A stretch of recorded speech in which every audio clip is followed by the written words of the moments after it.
ರಾಜಗೋಪುರವನ್ನು ಮಾಡತಕ್ಕಂಥ ಮೂಲ ಉದ್ದೇಶ ಏನಪ್ಪ ಅಂತ ಹೇಳಿದ್ರೆ, ನಿಂತ್ಕೊಂಡ್ಬಿಟ್ರೆ ಪ್ರಪಂಚನೇ ಮರ್ತೋಗತ್ತೆ.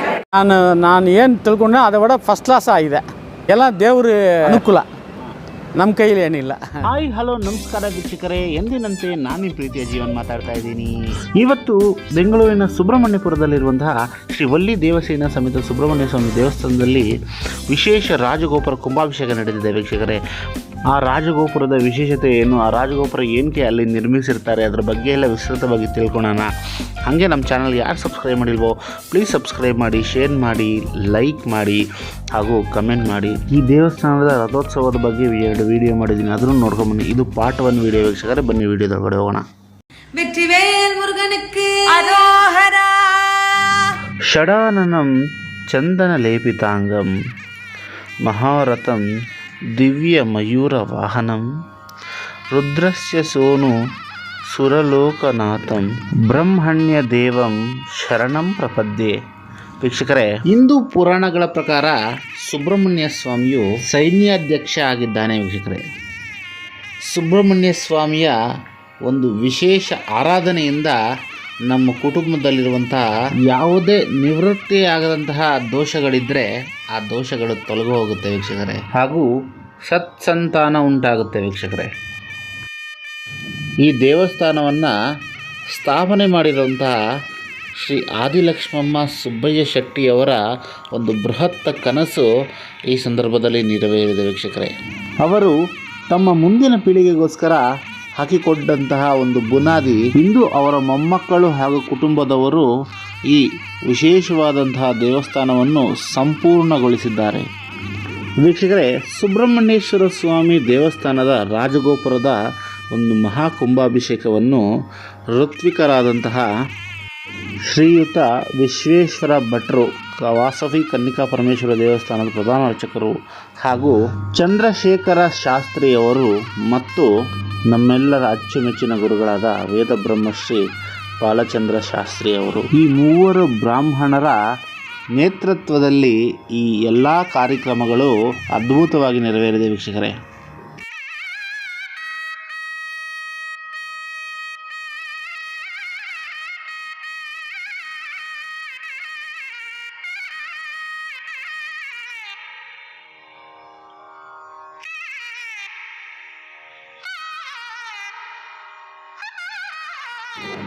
ಚಂದ್ರಶೇಖರ ಶಾಸ್ತ್ರಿಯವರು ರಾಜಗೋಪುರ ಯಾಕೆ ನಿರ್ಮಿಸಬೇಕು ಹಾಗೂ ಅದರ ವಿಶೇಷತೆಗಳೇನು ಹಾಗೂ ಈ ದೇವಸ್ಥಾನದ ವಿಷಯಗಳ ಬಗ್ಗೆ ವಿಸ್ತೃತವಾಗಿ ಮಾತಾಡಿದ್ದಾರೆ. ಬನ್ನಿ ಕೇಳ್ಕೊಂಡು ಬರೋಣ. ಶ್ರೀ ಗುರುಭ್ಯೋ ನಮಃ. ಸುಬ್ರಹ್ಮಣ್ಯಂ ಕಾರ್ತಿಕೇಯಂ ಪಾರ್ವತಿ ಪ್ರೇನಂದನಂ ಭಕ್ತಾವಾಸಂ ಸ್ಮರೇ ನಿತ್ಯಂ ತಮುಖಂ ಪ್ರಣಮಾಮ್ಯಹಂ. ಶ್ರೀ ವಲ್ಲಿದೇವಸೇನಾ ಸಮೇತ ಶ್ರೀ ಸುಬ್ರಹ್ಮಣ್ಯೇಶ್ವರ ಸ್ವಾಮಿನೇ ನಮಃ. ಸುಬ್ರಹ್ಮಣ್ಯಪುರ ಕ್ಷೇತ್ರವಾದಂಥ ಈ ಒಂದು ಕ್ಷೇತ್ರದಲ್ಲಿ ಶ್ರೀ ಸುಬ್ರಹ್ಮಣ್ಯ ಸ್ವಾಮಿ ವಲ್ಲಿದೇವಸೇನಾ ಸಮೇತನಾಗಿ ಹಾಗೂ ಚಿಂತಾಮಣಿ ಮಹಾಗಣಪತಿ ಹಾಗಂಡ ಕೋದಂಡರಾಮ ಸ್ವಾಮಿ ಸಮೇತನಾಗಿ ಇದಕ್ಕೆ ಸುಮಾರು 70 ವರ್ಷಗಳು ಸಹ ಹಿಂದೆ ಈ ಒಂದು ಕ್ಷೇತ್ರದಲ್ಲಿ ಬಂದು ನೆಲೆಸಿದ್ದಾರೆ. ಇದಕ್ಕೆ ಪರಿಪೂರ್ಣವಾಗಿ ಮೂಲ ಕಾರ್ಯಕರ್ತರು ಆಂಧ್ರ ಪ್ರದೇಶದಿಂದ ವಲಸೆ ಬಂದು ಇಲ್ಲಿ ಸೇರಿದಂತಹ ಯಾದಳಂ ಸುಬ್ಬೇಶ್ರೇಷ್ಠಿ ಕುಟುಂಬ ವರ್ಗದವರು, ಯಾದಳಂ ಸುಬ್ಬೇಶ್ರೇಷ್ಠಿ ಹಾಗೂ ಆದಿಲಕ್ಷ್ಮನವರು 70 ವರ್ಷಗಳು ಬಹಳ ಮುಂಚೆ ಇಲ್ಲಿ ಬಂದು ಈ ಒಂದು ಕ್ಷೇತ್ರದಲ್ಲಿ ನೆಲೆಸಿದ್ದಾರೆ. ಅವರ ಒಂದು ಪ್ರೇರಣೆ ಮೇಲೆಗೆ ಈ ಒಂದು ಕ್ಷೇತ್ರದಲ್ಲಿ ಶ್ರೀ ಸುಬ್ರಹ್ಮಣ್ಯ ಸ್ವಾಮಿಯ ಒಂದು ಪ್ರತಿಷ್ಠಾಪನೆ ಆಯಿತು. ಆವತ್ತಿನಿಂದಲೂ ಕೂಡ ಈ ಒಂದು ಸ್ಥಳದಲ್ಲಿ ಪ್ರತಿ ವರ್ಷ ರಥೋತ್ಸವಾದಿಗಳು ಹಾಗೂ ವಿಶೇಷವಾಗಿ ಮಂಗಳವಾರದು ಹಾಗೂ ಷಷ್ಠಿ ಸಮಯದಲ್ಲಿ ವಿಶೇಷವಾದಂಥ ಪೂಜೆಗಳು ನಡೆಸ್ಕೊಂಡು ಬರ್ತಾ ಇದ್ದಾರೆ. ಭಾಳ ವಿಜೃಂಭಣೆಯಿಂದ ಪ್ರತಿ ವರ್ಷವೂ ಸಹ ರಥೋತ್ಸವಾದಿಗಳು ನಡೀತಾ ಬಂದಿದೆ. ಹಾಗೆ ಬಹಳ ದಿವಸಗಳಿಂದ ಅವರ ಒಂದು ಮೂಲ ಅಪೇಕ್ಷೆಯಂತೆ ಈ ಒಂದು ಸ್ಥಳದಲ್ಲಿ ಯಾದಳಂ ಸುಬ್ಬೇಶ್ರೇಷ್ಠಿ ಕುಟುಂಬದವರಿಂದ ರಾಜಗೋಪುರ ನಿರ್ಮಾಣವಾಗಬೇಕು ಅಂತ ಒಂದು ಮಹತ್ತಾದ ಒಂದು ಕನಸಿತ್ತು. ಅದು ಈಗ ಇಷ್ಟು ವರ್ಷಗಳ ಮೇಲೆ ಆ ಭಗವಂತನ ಕೃಪೆಯಿಂದ ಅವರೆಲ್ಲರ ಒಂದು ಪ್ರೇರಣೆಯಿಂದ ಈ ಒಂದು ಕ್ಷೇತ್ರದಲ್ಲಿ ಆ ರಾಜಗೋಪುರ ಅನ್ನುವಂತಹದ್ದು ಪರಿಪೂರ್ಣವಾಗಿದೆ. ರಾಜಗೋಪುರವನ್ನು ಮಾಡತಕ್ಕಂಥ ಮೂಲ ಉದ್ದೇಶ ಏನಪ್ಪ ಅಂತ ಹೇಳಿದ್ರೆ, ನಾವು ಮುಖ್ಯ ದ್ವಾರದಲ್ಲಿ ನಾವು ಬರಬೇಕಾದ್ರೆ ರಾಜಗೋಪುರ ಅಂಥೇಳಿ ಬಹಳ ಎತ್ತರದಲ್ಲಿ ಮಾಡಿರ್ತಾರೆ. ಯಾಕೆ, ಮನುಷ್ಯ ತಾನು ಮನಸ್ಸಿನಲ್ಲಿ ಏನೋ ಒಂದು ಮೂಲೆಯಲ್ಲಿ ಅವನಿಗೊಂದು ಅಹಂ ಇರುತ್ತೆ, ನಾನು ಹಾಗೆ ಮಾಡಿದೆ, ನಾನು ಹೀಗೆ ಮಾಡಿದೆ, ನಾನು ಅದನ್ನು ಮಾಡಿದೆ ಅಂತ ಹೇಳಿ. ಆದರೆ ಪರಿಪೂರ್ಣವಾಗಿ ತಾನು ಬಂದು ಈ ಒಂದು ರಾಜಗೋಪುರದಲ್ಲಿ ಮುಂಭಾಗದಲ್ಲಿ ನಿಂತಾಗ ಅದನ್ನು ನೋಡಿದ ಕೂಡಲೇ ಅವನಿಗೆ ಅನಿಸುತ್ತೆ, ಇದರ ಮುಂದೆ ನಾನು ಏನೂ ಅಲ್ಲ ಅಂತ ಹೇಳಿ ತನ್ನೆಲ್ಲ ಅಹಮ್ಮೆಲ್ಲ ಕೆಳಗಡೆ ಬಿಟ್ಟು ತಲೆಬಾಗಿ ತಾನು ಭಗವಂತನ ನಮಸ್ಕರಿಸ ತಾನು ಒಳಗೆ ಬರಬೇಕು. ಹೀಗೆ ಬರಬೇಕಾದ್ರೆ ಆ ರಾಜಗೋಪುರದಲ್ಲಿ ಆ ಶಾಸ್ತ್ರ ಪ್ರಕಾರವಾಗಿ ಆ ವಿಗ್ರಹಗಳನ್ನೆಲ್ಲ ಸ್ಥಾಪನೆ ಮಾಡಿದ್ದಾರೆ. ಇದು ಒಟ್ಟು ಆ ಮೂಲ ಒಂದು ರಾಜಗೋಪುರದಲ್ಲಿ 108 ವಿಗ್ರಹಗಳಿದೆ. ಹಾಗೂ ಪರಿವಾರ ಸಮೇತನಾಗಿ ಒಟ್ಟು 121 ವಿಗ್ರಹಗಳು ಇಲ್ಲಿ ಸ್ಥಾಪನೆಯಾಗಿದೆ. ಅಂದರೆ ವಿಗ್ರಹಗಳು ಅಂತ ಹೇಳಿದರೆ ಆ 121 ದೇವತೆಗಳನ್ನು ಈ ಒಂದು ರಾಜಗೋಪುರದಲ್ಲಿ ಸ್ಥಾಪನೆ ಮಾಡಿದ್ದಾರೆ. ನಾವು ರಾಜಗೋಪುರದಲ್ಲಿ ನಾವು ಮುಖ್ಯವಾಗಿ ಪ್ರವೇಶ ಮಾಡುವಾಗ ತಲೆಬಾಗಿ ನಾವು ಬರ್ತೇವೆ. ಹೀಗೆ ಮಾಡುವಾಗ ಆ ಎಲ್ಲ ದೇವತೆಗಳಿಗೆ 121 ದೇವತೆಗಳಿಗೆ ನಾವು ತಲೆಬಾಗಿ ನಾವು ಬಂದಾಗ ಪರಿಪೂರ್ಣವಾಗಿ ನಮ್ಮೆಲ್ಲ ಪಾಪಗಳು ಪರಿಹಾರವಾಗಿ ನಮಗೆ ಮುಖ್ಯವಾಗಿ ನಮಗೆ ಮನಸ್ಸಿಗೆ ನೆಮ್ಮದಿ ಅನ್ನತಕ್ಕಂಥದ್ದು ಹಾಗೂ ಆರೋಗ್ಯವನ್ನತಕ್ಕಂಥದ್ದು ನಮಗೆ ಕರುಣಿಸ್ತಾನೆ ಪರಮಾತ್ಮ. ನಾವು ಏನು ಬೇಕಾದರೂ ಸಂಪಾದನೆ ಮಾಡ್ಬೋದು, ಆದರೆ ಬಹಳ ಮುಖ್ಯವಾಗಿ ಆರೋಗ್ಯ ನೆಮ್ಮದಿ ಅನ್ನತಕ್ಕಂಥದ್ದು ಭಗವಂತನಿಂದ ಮಾತ್ರ ಸಾಧ್ಯ. ಹೀಗಿರಬೇಕಾದರೆ ಆ ಪರಮಾತ್ಮನಲ್ಲಿ ನಾವು ಪರಿಪೂರ್ಣವಾಗಿ ಅರ್ಪಣಾ ಮನೋಭಾವದಿಂದ ಪ್ರಾರ್ಥನೆ ಮಾಡಿದಾಗ ಆ ಭಗವಂತ ಎಲ್ಲರಿಗೂ ಸಹ ಎಲ್ಲ ಭಕ್ತ ಬಂಧರಿಗೂ ಸಹ ನಮಗೆ ಆಯುರಾರೋಗ್ಯವನ್ನು ಕೊಟ್ಟು ಕಾಪಾಡ್ತಾನೆ, ನಮ್ಮೆಲ್ಲ ಕಷ್ಟಗಳನ್ನ ಪರಿಹಾರ ಮಾಡ್ತಾನೆ ಅನ್ನತಕ್ಕಂಥದ್ದಾಗಿ ಹೇಳಿದ್ದಾರೆ. ಅದೇ ರೀತಿಯಾಗಿ ಇಂಥ ಒಂದು ಮಹತ್ ಕಾರ್ಯವನ್ನು ಮಾಡಿರತಕ್ಕಂಥ ಆಯರಾಡನ್ ಸುಬ್ಬೇಶ್ರೇಷ್ಠ ಕುಟುಂಬ ವರ್ಗದವರು ಹಾಗೂ ಅವ್ರ ಕುಟುಂಬದವರಿಗೆ ಇದೇ ರೀತಿಯಾಗಿ ಇನ್ನು ಹೆಚ್ಚಿಗೆ ಸೇವೆ ಮಾಡಿ ಆ ಭಗವಂತನ ಒಂದು ಸೇವೆ ಮಾಡತಕ್ಕಂಥ ಸೇವೆಯನ್ನು ಒಂದು ಅವಕಾಶವನ್ನು ನಮಗೂ ಕಲಿಸ್ಕೊಳ್ಳಿ. ಎಲ್ಲ ಭಕ್ತರಿಗೂ ಸಹ ಈ ಒಂದು ಅವಕಾಶವನ್ನು ಭಗವಂತನ ದರ್ಶನ ಮಾಡ್ತಕ್ಕಂಥ ಅವಕಾಶವನ್ನು ಕಲ್ಪಿಸ್ಕೊಡ್ಲಿ ಅಂತ ಹೇಳಿ ದೇವರು ಪ್ರಾರ್ಥನೆ ಮಾಡ್ತೇನೆ. ಸರ್ವೇ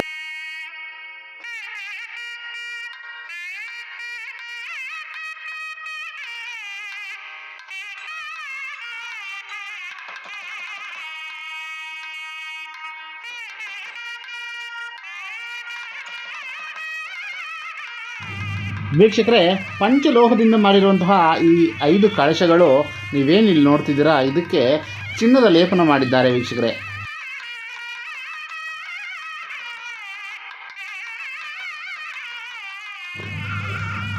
ಈಗ ನೀವು ನೋಡ್ತಿರೋದು ಪ್ರಾತಃ ಕಾಲದ ಹೋಮಗಳನ್ನ ನೋಡ್ತಿದ್ದೀರಾ ವೀಕ್ಷಕರೇ. ವಿಶೇಷವಾಗಿರುವಂತಹ ನವಗ್ರಹ ಹೋಮಗಳು ಹಾಗೂ ಸ್ವಾಮಿಯವರ ಮೂಲ ಮಂತ್ರ ಜಪದಿಂದ ಮಾಡುವಂತಹ ಹೋಮಗಳನ್ನು ಇಲ್ಲಿ ನಡೆಸ್ತಿದ್ದಾರೆ.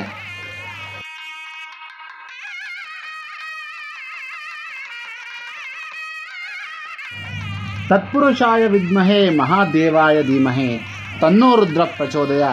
ವೀಕ್ಷಕರೇ, ಯಾವುದೇ ಕಾರ್ಯಕ್ರಮವಾಗಲಿ, ಯಾವುದೇ ವಿಶೇಷ ಸಂದರ್ಭದಲ್ಲಾಗಲಿ ಶಿವನನ್ನು ಪೂಜೆ ಮಾಡಿದ್ರೆ ಆ ವಿಶೇಷ ಕಾರ್ಯಗಳು ಬೇಗ ಸಿದ್ಧಿಯಾಗುತ್ತೆ ಅನ್ನೋದಕ್ಕೆ ಇಲ್ಲಿ ಸ್ವಾಮಿಯವರಿಗೆ ರುದ್ರಾಭಿಷೇಕ, ಪಂಚಾಮೃತಾಭಿಷೇಕಗಳನ್ನು ನೆರವೇರಿಸುತ್ತಿದ್ದಾರೆ ವೀಕ್ಷಕರೇ.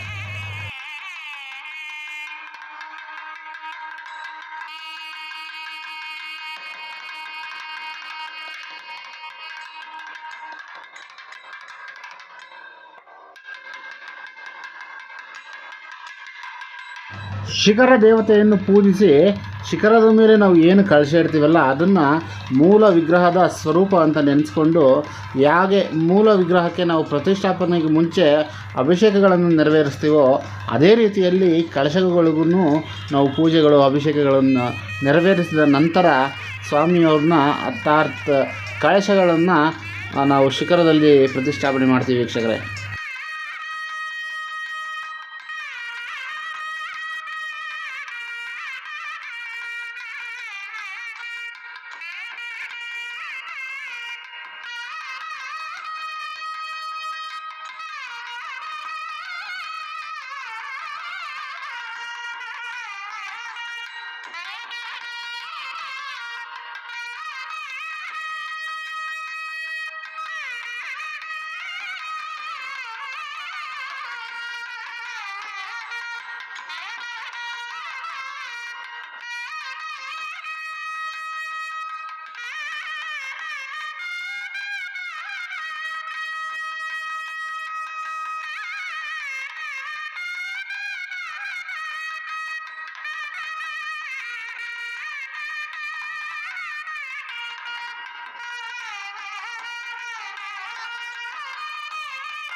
ನನ್ನ ಹೆಸರು ಜಯಶ್ರೀ ಅಂತ, ನಮ್ಮ ಯಜಮಾನ್ರ ಹೆಸರು Subrahmanyamma. We are from Yadalam family. ನಾನು ಎಂಗೇಜ್ ಆದಾಗ ಫಸ್ಟ್ ಟೈಮು ನಮ್ಮ ಯಜಮಾನ್ರು ನನ್ನ ಇಲ್ಲಿಗೆ ಫಸ್ಟ್ ಕರ್ಕೊಂಡು ಬಂದರು. ನಮಗೆ ಇವಾಗ ಮದುವೆ ಆಗಿ 50 ಇಯರ್ಸ್ ಆಯಿತು. ಐ ಬಿನ್ ಪ್ರೇಯಿಂಗ್ ಟು ಸ್ವಾಮಿ. ರಥೋತ್ಸವಕ್ಕೆ ಬಂದರೆ ತುಂಬ ಎಕ್ಸೈಟೆಡ್ ಆಗಿ ಬರ್ತಾಯಿದ್ವಿ, ತುಂಬ ಚೆನ್ನಾಗಿರ್ತಾಯಿತ್ತು. I love to bring all flowers ಎಲ್ಲ ನಾನು ತಗೊಂಬರ್ತಾಯಿದ್ದೆ. ಅಭಿಷೇಕಕ್ಕೆ ಬಂದರೆ ಎಲ್ಲ ಅಭಿಷೇಕದ ದ್ರವ್ಯಗಳೆಲ್ಲ ತೊಗೊಂಡು ಬರ್ತಾಯಿದ್ದೆ. ಇಟ್ಸ್ ಆಲ್ ಮೆಟೀರಿಯಲ್, ಬಟ್ ಅಂತರ್ ಭಾವನೆ ಇಲ್ಲಿ ಬಂದು ನಿಂತ್ಕೊಂಡ್ಬಿಟ್ರೆ ಪ್ರಪಂಚನೇ ಮರ್ತೋಗತ್ತೆ. We get merge with one on one with ಸ್ವಾಮಿ. ಸುಬ್ಬಯ್ಯ ಶೆಟ್ಟಿ ಅವರು ನಮ್ಮ ಮುತ್ತಾತ ತಂದೆಯವರು ಯಾವ್ದಾದ್ರು 15 ಶೆಟ್ಟಿ ಅವರ ತಂದೆಯವರು. ಈ ದೇವಸ್ಥಾನ ಕಟ್ಟೆ ನೆಕ್ಸ್ಟ್ ಇಯರು ನಮ್ಮ ಯಜಮಾನ್ರು ಹುಟ್ಟಿದ್ರು. ಅದಕ್ಕೆ ನಮ್ಮ ಯಜಮಾನ್ರ ಹೆಸರು ಕೂಡ ಸುಬ್ರಹ್ಮಣ್ಯಂ ಅಂತ. ವೀಕ್ಷಕರೇ, ಈಗ ಸಂಜೆ ನಡೆಯುವಂತಹ ವಿಶೇಷ ಕಾರ್ಯಕ್ರಮಗಳು ಇಲ್ಲಿ ನೋಡ್ತಿರ್ಬೋದು. ಗೋಪುರ ಎಷ್ಟು ಅದ್ಭುತವಾಗಿ ಕಾಣಿಸಿದೆ ಸಂಜೆ ಹೊತ್ತು. ಎಷ್ಟು ಅದ್ಭುತವಾಗಿ ಆ ಶಿಲ್ಪವನ್ನು ಆ ಶಿಲ್ಪಿ ಕೆತ್ತಿದ್ದಾನೆ ಅನ್ನೋದನ್ನ ನಾವೆಲ್ಲ ಇಲ್ಲಿ ನೋಡ್ಬೋದಾಗಿದೆ ವೀಕ್ಷಕರೇ. ಆಡಿ ಮಾಸದಲ್ಲಿ ಕಂದನಿಗೆ ಕಾವಡಿಯನ್ನು ಎತ್ತುತ್ತಾರೆ. ಅದನ್ನು ಆ ವಿಗ್ರಹಗಳನ್ನು ಕೂಡ ಇಲ್ಲಿ ತುಂಬ ಅದ್ಭುತವಾಗಿ ಚಿತ್ರಿಸಿದ್ದಾರೆ. ಸಂಜೆ ಇಲ್ಲಿ ರಾಕ್ಷೋಗ್ನಿ ಹೋಮ, ಅಘೋರಾಸ್ತ್ರ ಹೋಮ ಅಂತ ವಿಶೇಷ ಹೋಮಗಳು, ಸುಬ್ರಹ್ಮಣ್ಯ ಮೂಲ ಮಂತ್ರಗಳಿಂದ ಹೋಮಗಳು ಹಾಗೂ ವಿಶೇಷವಾಗಿರುವಂಥ ಶಿಖರ ದೇವತೆಗಳ ಹೋಮಗಳು ನಡೆಯುತ್ತೆ ವೀಕ್ಷಕರೇ.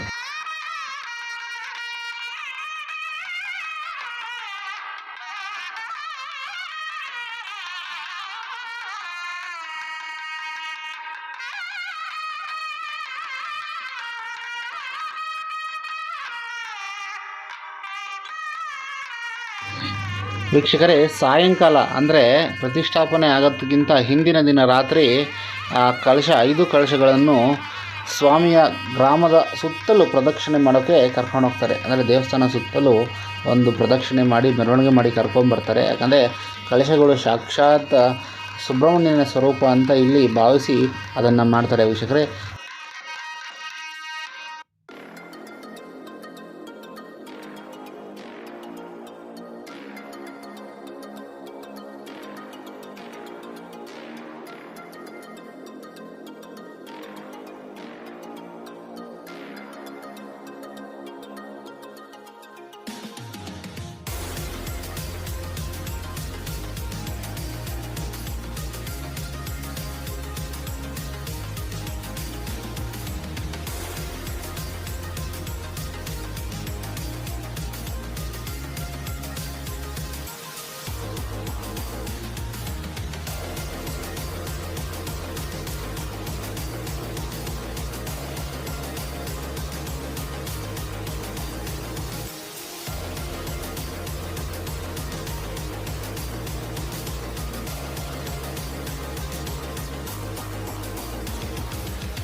ವೀಕ್ಷಕರೇ, ಕಳಶಗಳು ಗ್ರಾಮ ಪ್ರದಕ್ಷಿಣೆ ಮಾಡಿ ಬಂದಾದ ನಂತರ ಅಲ್ಲಿ ಆ ದೇವಸ್ಥಾನ ನಿರ್ಮಾಣ ಮಾಡಿರುವಂತಹ ಶಿಲ್ಪಿಗೆ, ಆ ಶಿಲ್ಪಿಯ ಒಂದು ಅನುಮತಿ ಮೇರೆಗೆ ಆ ದೇವಸ್ಥಾನದ ಕಳಶವನ್ನು ತಗೊಂಡೋಗಿ ಶಿಖರದ ಮೇಲೆ ಕೂರಿಸ್ತಾರೆ ವೀಕ್ಷಕರೇ.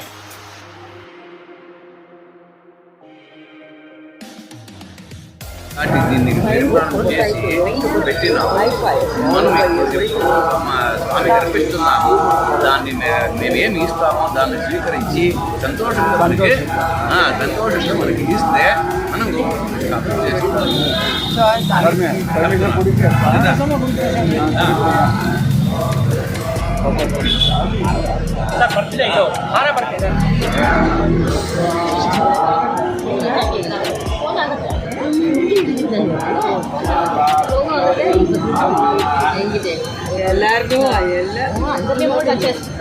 ಕಲಿಚ್ಕೊಡ್ತೀವಿ.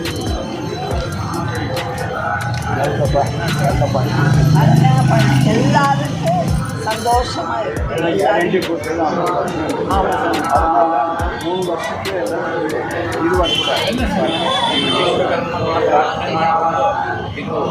ನೂರಾರು ವರ್ಷಗಳ ಕಾಲ ಸ್ಥಿರವಾಗಿರಲಿ, ಪ್ರಾಕೃತಿಕತೆಗೋಸ್ಕರಾಗಲಿ ಸಂಪರ್ಕಕ್ಕಾಗಲಿ ಯಾವುದಕ್ಕೂ ತೊಂದರೆಗೆ ಒಳಪಡದೆ ಸ್ವಾಮಿ ಆರಾಧನೆ ಮಾಡೋರೆಲ್ಲರಿಗೂ ಸಹ ಫಲಗಳನ್ನು ಹೊರಗಡೆ ತಯಾರು ಮಾಡಿ ಸಮಯದಲ್ಲಿ ಮಾಡಿದಂತನೇ ಅನುಭವ ಬರುವಂತೆ ಕಷ್ಟವೂ ಆಗಿರಲಿ ಅಂತ ಹೇಳಿ ಅದು అయిపోయినప్పుడు పూజ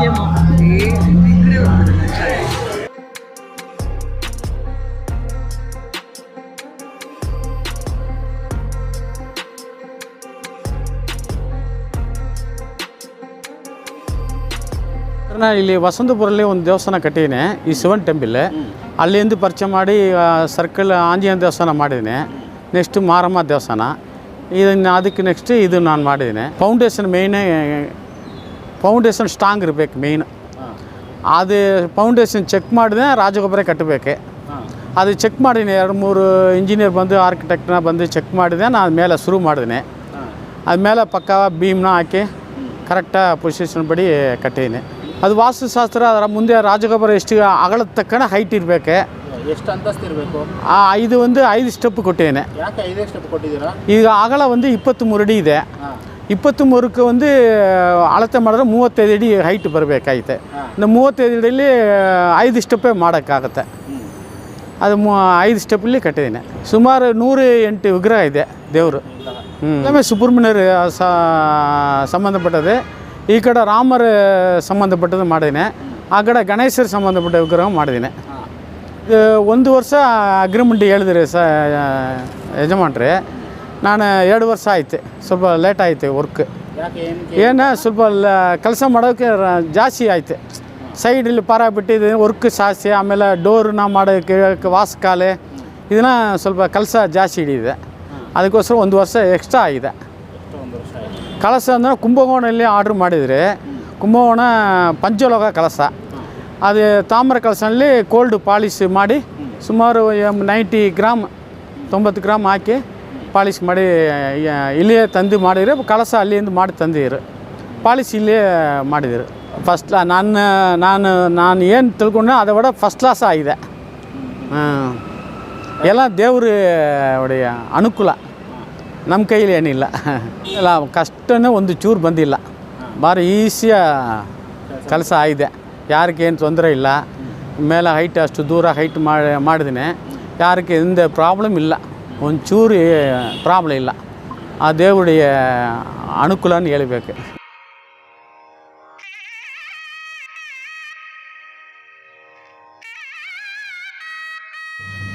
ಗ್ರಾಮ ಪ್ರದಕ್ಷಿಣೆ ಆದ ನಂತರ ವೀಕ್ಷಕರೇ, ಕಳಶಗಳನ್ನು ತಗೊಂಡು ಶಿಖರದ ಮೇಲೆ ಪ್ರತಿಷ್ಠಾಪನೆ ಮಾಡ್ತಾರೆ. ಮಾಡೋದಕ್ಕೂ ಮುಂಚೆ ಒಂದು ವಿಶೇಷ ಕಾರ್ಯಕ್ರಮಗಳನ್ನ ನಡೆಸ್ತಾರೆ. ಅದು ಯಾವುದಂದರೆ ನಿಧಿ ನಿಕ್ಷೇಪ ಅಂತ. ಅಂದರೆ ವೀಕ್ಷಕರೇ, ಇಲ್ಲಿ ನೀವು ನೋಡ್ತಾ ಇರ್ಬೋದು, ಮುತ್ತು, ರತ್ನ, ಹವಳ, ಪಚ್ಚೆ, ವಿಶೇಷವಾಗಿರುವಂಥ ನವರತ್ನಗಳು ಹಾಗೂ ಪಂಚಲೋಹಗಳನ್ನು ಆ ಕಳಶದ ಕೆಳಗಡೆ ಇಟ್ಟು ಆ ನಂತರ ಆ ಕಳಶವನ್ನು ಕೂರಿಸ್ತಾರೆ. ಯಾಕಂದರೆ ದೇವಸ್ಥಾನಕ್ಕೆ ಬರುವಂತಹ ಭಕ್ತಾದಿಗಳ ಏನೇ ಕಷ್ಟ ಇದ್ರೂ ಆ ರತ್ನಗಳ ಪ್ರಭಾವದಿಂದ, ಆ ಗ್ರಹಗಳ ಪ್ರಭಾವದಿಂದ ಅದೆಲ್ಲ ಸಾಲ್ವ್ ಆಗಲಿ, ಅಂದರೆ ನೀಗಲಿ ಅಂತ ಉದ್ದೇಶದಿಂದ ಅದನ್ನೆಲ್ಲ ಇಟ್ಟು ಆ ಕಳಶವನ್ನು ವಿಶೇಷವಾಗಿ ಪ್ರತಿಷ್ಠಾಪನೆ ಮಾಡ್ತಾರೆ ವೀಕ್ಷಕರೇ.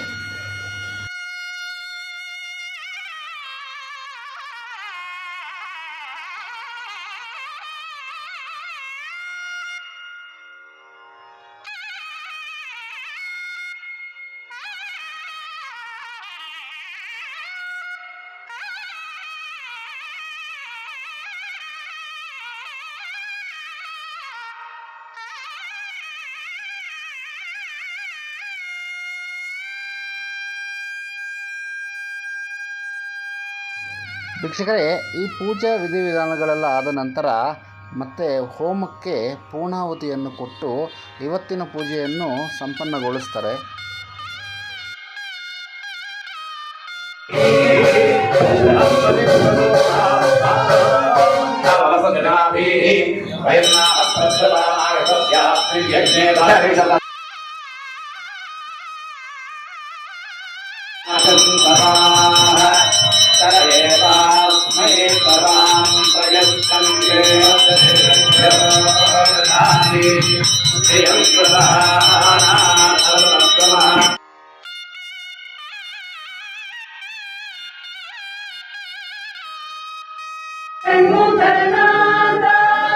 ಸುಬ್ರಹ್ಮಣ್ಯ ಷಣ್ಮುಖನಾಥ ಸಾಯಿನಾಥ ಕರುಣಾ ಸಿಂಧು ಸಾಯಿನಾಥ ಕರುಣಾ ಸಿಂಧು ಪಾಹಿ ಪರಮೇಶ್ವರ ಸ್ಕಂದ ಸುಬ್ರಹ್ಮಣ್ಯ ಪಾಹಿ ಪರಮೇಶ್ವರ ಸ್ಕಂದ ಸುಬ್ರಹ್ಮಣ್ಯ ದೇವಸೇನಾಪತೆ ಸ್ಕಂದ ಸುಬ್ರಹ್ಮಣ್ಯ ಪಾಹಿ ಸುಬ್ರಹ್ಮಣ್ಯ ಷಣ್ಮುಖನಾಥ ಸಾಯಿನಾಥ ಕರುಣಾ ಸಿಂಧು ಪಾಹಿ ಪರಮೇಶ್ವರ ಸ್ಕಂದ ಸುಬ್ರಹ್ಮಣ್ಯ ಪಾಹಿ ಪರಮೇಶ್ವರ ಸ್ಕಂದ ಸುಬ್ರಹ್ಮಣ್ಯ. ಪೂರ್ತಿ ವಿಡಿಯೋ ನೋಡಿದ್ದಕ್ಕಾಗಿ ಧನ್ಯವಾದಗಳು ವೀಕ್ಷಕರೇ. ಆ ವಲ್ಲಿ ದೇವಸೇನಾ ಸಮೇತ ಸುಬ್ರಹ್ಮಣ್ಯ ಸ್ವಾಮಿ ತಮ್ಮೆಲ್ಲರಿಗೂ ಒಳ್ಳೆಯದನ್ನು ಮಾಡಲಿ ಅಂತ ಕೇಳ್ಕೊತ, ನಮ್ಮ ಚಾನಲ್ ಇನ್ನೂ ಯಾರು ಸಬ್ಸ್ಕ್ರೈಬ್ ಮಾಡಲು ಪ್ಲೀಸ್ ಸಬ್ಸ್ಕ್ರೈಬ್ ಮಾಡಿ, ಶೇರ್ ಮಾಡಿ, ಲೈಕ್ ಮಾಡಿ, ಕಮೆಂಟ್ ಮಾಡಿ. ಪಾರ್ಟ್ 2 ಬರ್ತಿದೆ, ಅದಕ್ಕೆ ವೆಯ್ಟ್ ಮಾಡಿ. ಬಾಯ್ ಬಾಯ್ ವೀಕ್ಷಕರೇ. ಈ ರಾಜಗೋಪುರ ಮಾಡೋಕ್ಕಾಗೋದಿಲ್ಲ ಅಂದ್ಕೊಂಡಿದ್ದೆ. ರಾಜಗೋಪುರ ಕೂಡ ಕಂಪ್ಲೀಟಾಗಿ ಮಾಡಿ ದೊಡ್ಡ ಹಿಸ್ಟಾರಿಕಲ್ ಡೇ ಇದು.